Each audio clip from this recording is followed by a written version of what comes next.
Alger Chaîne 3, le journal.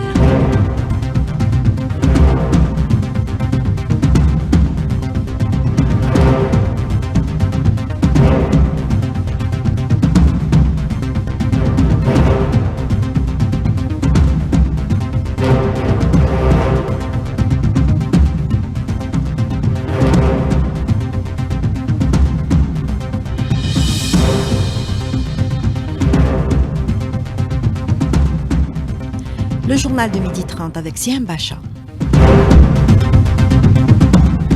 Au sommaire, J-1 avant l'entrée en vigueur de la trêve à Gaza, les médiateurs peaufinent les derniers détails pour la libération des prisonniers de guerre et l'acheminement des aides humanitaires. L'événement fait la une des grands médias internationaux. À suivre dans ce journal une revue de presse. Les services d'état civil du ministère des Affaires étrangères sont désormais ouverts le samedi, une décision qui ravit les citoyens. On évoquera également la journée nationale de la commune, marquée cette année par la révision du code communal. Au ministère du Commerce intérieur, on prépare déjà la période du Ramadan. Le premier responsable du secteur a réuni ce matin les cadres du ministère pour donner les dernières orientations. Côté météo, la perturbation se déplace à l'ouest du pays. Plusieurs wilayas sont placés sous alerte neige ce samedi.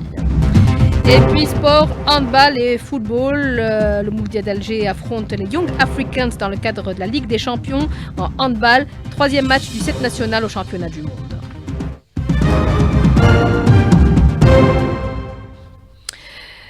Madame, monsieur, bonjour et bienvenue. Tant attendu, voire inespéré pour des milliers de Gazaouis, l'accord sur une trêve à Gaza entre en vigueur demain, dimanche. Il faut dire que l'entité sioniste a fait durer le suspense, prétextant devoir obtenir l'accord du cabinet de guerre. Cet accord s'étale sur 3 phases. La première, applicable dès demain, 6h30 GMT, prévoit un cessez-le-feu à Gaza et la libération des prisonniers de guerre, Amel Lazib. Oui, tout à fait. Une première phase étalée sur 6 semaines, une cessation des hostilités, la libération des prisonniers de guerre, 33 otages, donc 33 prisonniers retenus à Gaza, en échange de 737 prisonniers palestiniens détenus par l'entité sioniste. Les prisonniers de guerre seront libérés tôt ce matin, dont demain matin. 3 points d'accueil ont été installés à la frontière sud d'Israël avec Gaza, d'où les prisonniers pris en charge par les médecins seront conduits vers des hôpitaux. Selon 2 sources proches du mouvement Hamas, le premier groupe de prisonniers libérés devrait être composé de 3 Israéliennes.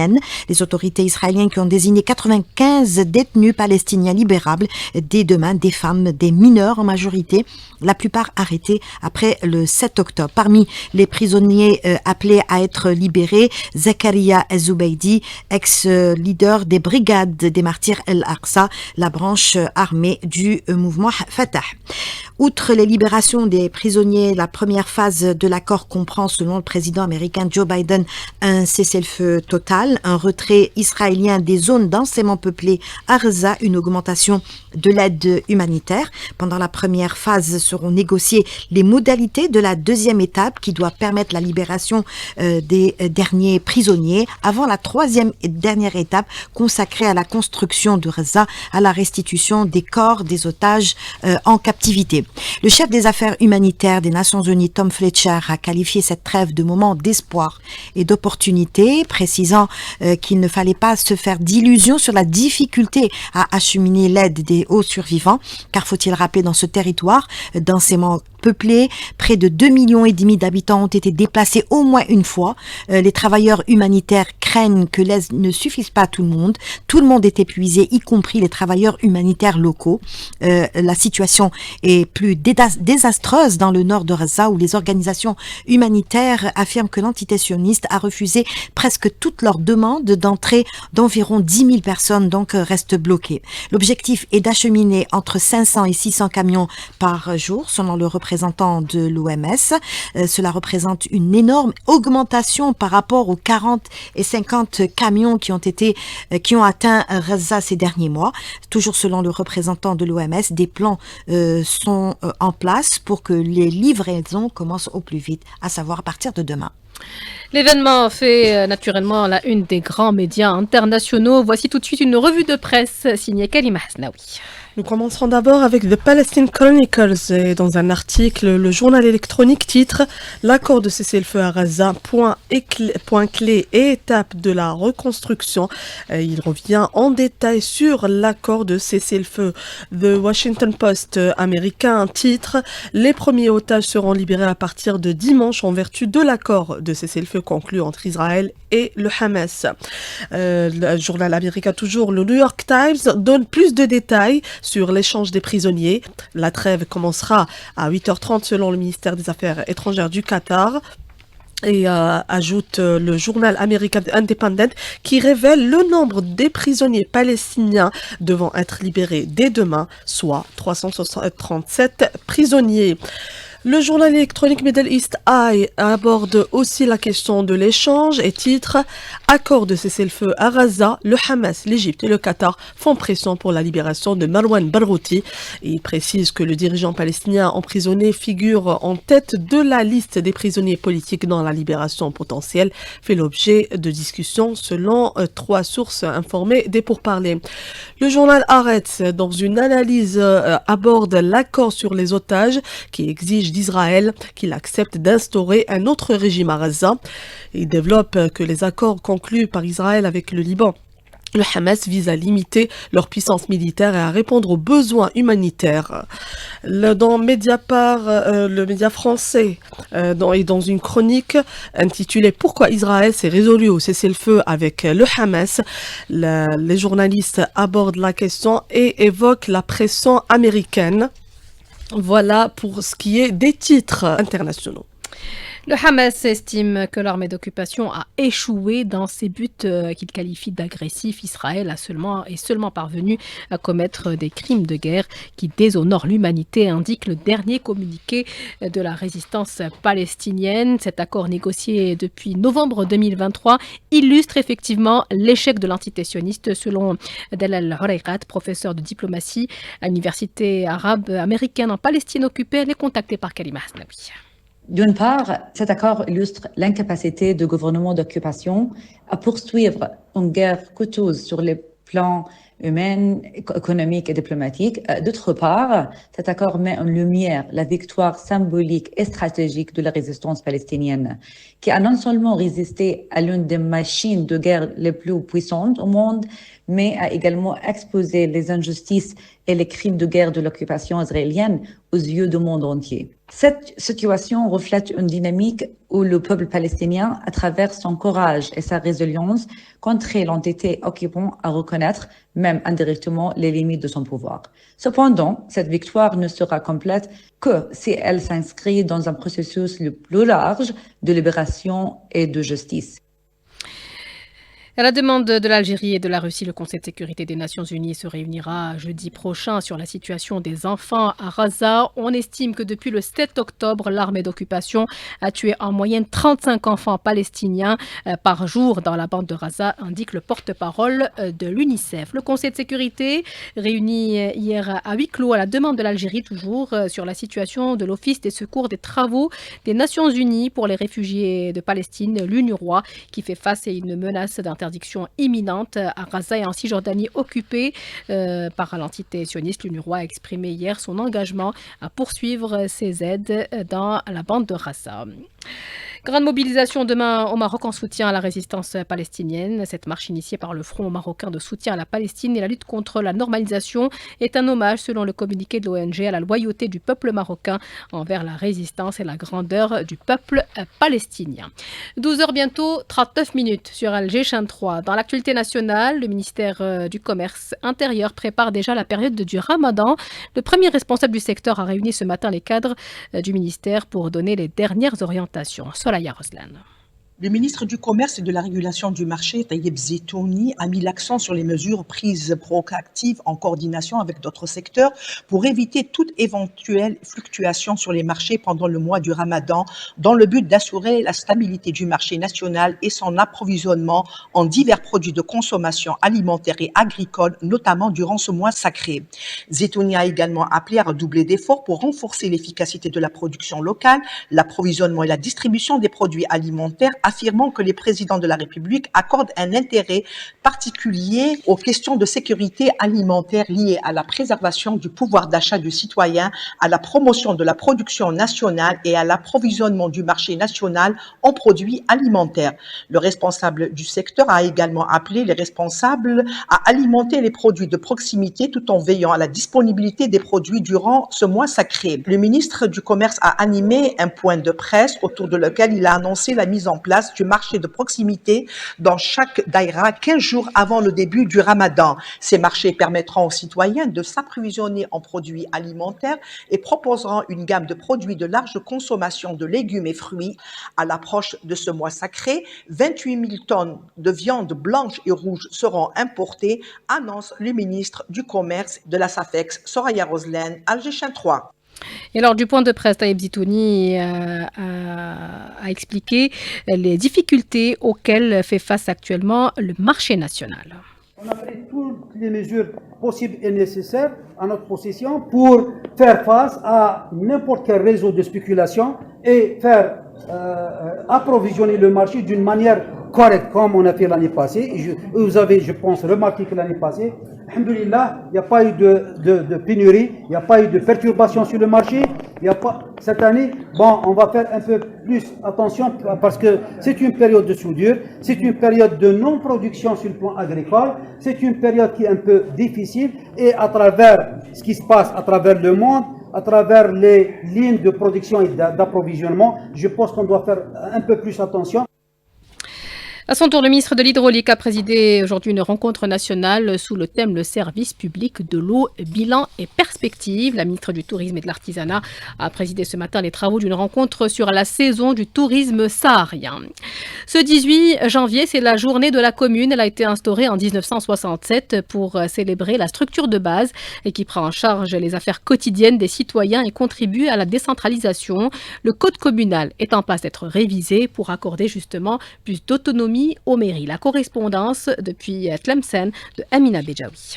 Cette initiative présidentielle vise à insuffler une nouvelle dynamique dans la gestion des affaires locales. Professeur Fethi Ouhib, expert en sciences politiques à l'université Abou Bakr Belkaïd Tlemcen, souligne l'importance de cette réforme. Cette commission sera certainement chargée de rédiger un nouveau code de telle façon à donner plus de prérogatives aux élus locaux et aux wali pour mieux s'adapter aux exigences en termes de gestion, de développement et de réduction des disparités spatiales qui créent souvent ces zones d'ombre. Sur le terrain, les élus locaux accueillent favorablement cette initiative. Monsieur Boujnen Khouani, président de l'APC de Tlemcen Ville, se montre optimiste.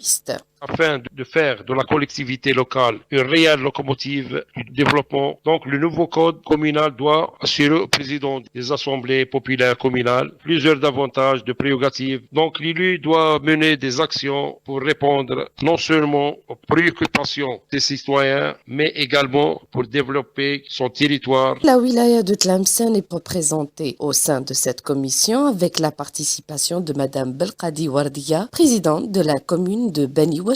Seule femme PAPC à Tlemcen, sa présence témoigne de la volonté d'inclure des profils diversifiés et expérimentés dans ce processus de réforme. La commission, qui rassemble l'ensemble des parties prenantes de la gestion locale, travaille actuellement sur ce nouveau cadre juridique. Les attentes sont importantes tant du côté des citoyens que des autorités pour un texte qui devrait consolider la démocratie participative au niveau local. De Tlemcen, Amina Bejaoui pour Alger 3. Le service d'état civil du ministère des Affaires étrangères est désormais ouvert le samedi, une décision qui ravit les citoyens et leur facilite grandement la tâche. Reportage de Bayelkens. La décision prise par le ministre des Affaires étrangères, de la communauté nationale à l'étranger et des Affaires africaines, sur instruction du président de la République Abdelmadjid Tebboune, d'ouvrir les guichets chaque samedi de 10h à 16h. Une décision saluée favorablement par les citoyens. C'est une très très bonne initiative, surtout pour les gens qui habitent loin. Je fais des études en France et on doit authentifier à chaque fois des documents nécessaires. C'est une très très bonne initiative, surtout le week-end. D'habitude c'était insuffisant. Ça facilite les choses pour nous, les étudiants étudiants, surtout ceux qui travaillent. Dimanche, jeudi, ils n'ont pas forcément le temps. Samedi, ça arrange. Tous les documents peuvent être retirés, qu'il s'agisse de ceux relatifs à l'état civil ou au service de légalisation des documents destinés à être utilisés à l'étranger. Objectif, améliorer la qualité de service. Sofiane Chayeb, secrétaire d'État auprès du ministre des Affaires étrangères, chargé de la communauté nationale à l'étranger. L'idée est bien évidemment de fournir un service de qualité et d'alléger la pression sur un service qui est assez particulier parce que c'est le seul, au niveau de toutes les administrations centrales, à accueillir un nombre aussi important d'usagers de ce service. Et donc ça sera aussi une mesure qui sera suivie par d'autres décisions opérationnelles visant toujours à moderniser le service consulaire. Le service légalisation, nous comptabilisons une affluence de 700 à 800 usagers quotidiennement. Il y a toutes les catégories de citoyens. Le chef de l'État, Abdelmadjid Tebboune, s'était engagé à prendre en charge toutes les préoccupations des Algériens et celles de la communauté algérienne établie à l'étranger. Un engagement qui se traduit dans les faits avec le service de l'État civil du ministère des Affaires étrangères, ouvert désormais tous les samedis de 10h à 16h. La perturbation météo se déplace vers l'ouest du pays. Des chutes de neige sont attendues à partir de cet après-midi sur les reliefs dépassant les 1100 voire 1200 mètres d'altitude, placés sous vigilance orange. Cette alerte concerne les villages de Tlemcen, Sidi Bel Abbas, Ida, Tissemsilt, Tiaret, Djelfa, Larwat, Al-Bayed et Al-Bayed où l'épaisseur est estimée entre 10 et 15 cm. L'entrée en vigueur de ce BMS s'est faite à midi et s'étalera jusqu'à dimanche 3h du matin. Sachez qu'à l'est, dans la wilaya, la route est coupée au niveau de la commune de Oued Rir, Oued et Oued Soumam, selon la gendarmerie nationale. Et malgré les mises en garde répétées de la protection civile et de la gendarmerie nationale, certains se sont hasardés à se rendre sur les monts de Shri'a et de Tikjda. Résultat, ils sont restés bloqués. Les éléments des corps de sécurité ont dû intervenir pour les secourir. Les agents de la protection civile ont péniblement travaillé ce week-end sur la route nationale numéro 33 menant vers la station climatique de Tikjda. En effet, l'engouement des visiteurs sur cette montagne bien enneigée a fini par bloquer la circulation. Ce n'est pas tout, malgré tous les risques sur la route. Certains visiteurs se sont aventurés encore plus haut dans la montagne, sur la neige, à bord de leur véhicule. Et ils se sont retrouvés coincés durant plusieurs heures. Cette voiture avec 27 personnes à bord ont été difficilement libérées la nuit dernière par la protection civile et les éléments de l'AMP. Malgré la sensibilisation de la protection civile et des différents services de la sécurité routière, beaucoup de personnes continuent à prendre des risques et à mettre en danger leur propre vie et la vie de leur famille. D'ailleurs, la population riveraine désapprouve catégoriquement ce genre d'aventure. Et sur les réseaux sociaux aussi, l'ensemble des commentaires convergent à dire qu'il s'agit là d'un comportement irresponsable de la part de ces aventuriers. En effet, cela met en danger pas seulement leur vie, mais aussi la vie des secouristes. Bouira Aris Chachoua, Algéchan 3. Longtemps attendu par les professionnels du 7e art, les assises du cinéma s'ouvrent demain au CIC, le Centre international des conférences. Le secteur a effectivement besoin de faire son bilan pour pouvoir relancer la production cinématographique. Nadia Siassi. Ces assises s'inscrivent dans le cadre d'une nouvelle vision, une vision globale durant laquelle les professionnels du cinéma se rencontrent pour discuter, échanger et exposer leurs doléances dans le but d'élaborer une nouvelle feuille de route opérationnelle. Ammar Tribej, cinéaste. Ces assises, nous les avons tout le temps demandées en tant que cinéaste. C'est une occasion de nous rencontrer, d'échanger des idées. C'est toujours un moyen de mesurer où nous sommes en tant que cinéastes. C'est très, très important. Et bien sûr, de nous organiser, c'est une forme d'organisation. Quand il y a organisation, c'est toujours bon. Durant ces assises, je pense qu'il y aura 4 ateliers. Il y a des ateliers dont le thème, c'est un peu, disons, l'argent pour le cinéma. D'autres, c'est un peu le public, les salles de cinéma. Je suis sûr que, déjà les premières assises ont donné le fruit. Il y a eu quand même, bien au ministère, il y a eu des aides pour des films, pour des documentaires, pour déjà les gens travaillent, il y a des gens qui ont terminé. Donc, j'espère que, durant ces assises, il y aura des propositions encore meilleures. Les assises nationales du cinéma auront lieu demain et lundi au Centre international des conférences Abdelatif Rahal à Alger. En bref, à l'étranger, 2 juges de la Cour suprême iranienne ont été assassinés ce samedi à Téhéran par un homme armé, a annoncé l'agence officielle de l'autorité judiciaire. Les juges âgés de 39 et 53 ans ont été tués dans l'enceinte même de la Cour suprême, dans le sud de la capitale iranienne. L'assaillant s'est ensuite suicidé, a précisé Mizen Online. L'agence n'a pas fourni de détails sur les motivations de l'auteur des faits, mais a précisé qu'il n'avait pas de dossier devant la Cour suprême. Après des années de débats et des mois de bataille judiciaire, TikTok devrait disparaître dimanche aux États-Unis et priver 170 millions d'utilisateurs de cette application très populaire. À l'unanimité de ses membres, la Cour suprême américaine a refusé de suspendre une loi interdisant la plateforme, à moins que son propriétaire chinois n'accepte de la vendre d'ici demain, 19 janvier. Le sort de TikTok aux États-Unis dépend désormais en bonne partie du futur président Donald Trump, qui avait lui-même essayé de bannir TikTok à la fin de son premier mandat en 2020. On arrive au sport. Hamza Rahmouni, bonjour. Bonjour Siham. Alors d'abord, ce 3e match du 7 national au championnat du monde de handball. Et oui, victoire impérative pour le 7 national ce soir à partir de 18h face aux voisins tunisiens pour le compte de la 3e et dernière journée du premier tour de ce championnat du monde de handball. La victoire est impérative pour assurer la qualification au tour principal. Rappelons que le 7 national s'était incliné lourdement lors des 2 premières journées respectivement face aux champions du monde en titre, le Danemark et l'Italie. Dans l'autre match de ce groupe, le Danemark affrontera l'Italie. Je rappelle que les 2 sélections sont déjà qualifiées au tour principal. Le football, le Mouloudia d'Alger qui affronte les Young Africans dans le cadre de la Ligue des Champions. Et oui, ça sera un match décisif, une finale dans ce groupe A pour décrocher la seconde place qualificative au quart de finale de la plus prestigieuse des compétitions, à savoir la Ligue des Champions. Le Mouloudia d'Alger n'aura besoin que d'un nul afin d'assurer sa qualification face aux Tanzaniens Young Africans qui sont dans l'obligation de gagner pour passer au prochain tour. Le coup d'envoi de la rencontre sera donné dans à peu près 1h10, soit à 14h, une rencontre qui sera retransmise bien évidemment en direct sur nos ondes. Ce journal a été réalisé par Amine Segni. Merci à vous de l'avoir suivi, à toute l'équipe qui nous a accompagnés. Kélimou était à la technique, Rosine à la régie d'antenne, Yassine au streaming vidéo.